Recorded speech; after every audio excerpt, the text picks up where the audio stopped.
correctly pointed out, we've significantly increased our activities in the capital markets during 2020.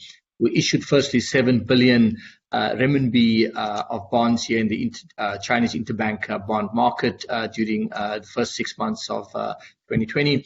And then, as you correctly pointed out now, we did our debut US dollar bond issuance in June, and then followed that up with another $2 billion issuance in September.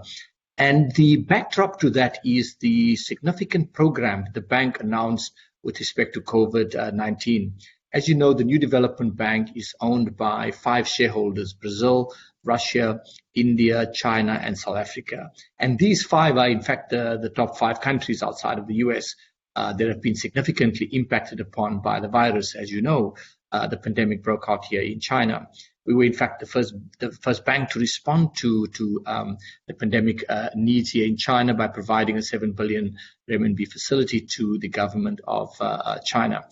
So we're particularly pleased, Daniel, that we were able to do this during work-from-home arrangements. Doing a debut issuance in a virtual format took some deft work to do, because, you know, imagine a whole range of new asset managers, institutional investors having to onboard you all on a virtual basis. They've never seen you in person, and you are coming to the market for the first time.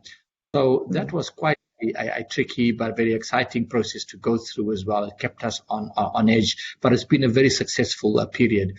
The one other major aspect that I want to highlight is the emphasis that is now being placed on green stimulus. All of the multilateral banks, including ourselves, placing a huge emphasis around making sure that the funding we are providing to respond to the recovery, and most of these loans for the $10 billion facility that we have made available to our member countries, is to fight COVID. So in other words, these were COVID-19 labeled bonds which we issued, and in turn the proceeds were utilized fully to deal with the pandemic in the 5 member countries.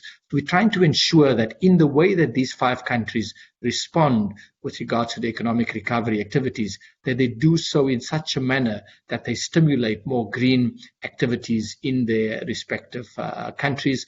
And as you know, the backdrop to all of this also most recently is that China announced a few months ago in September that they intend to target before 2060 carbon neutrality, which also will lead to significant new policy regimes that will be announced in this country by state-owned enterprises, local governments, and so on. So the importance of this green element, I just wanted to emphasize, is its resurgence has to be understood against the backdrop of the medium-term challenges with regards to climate change.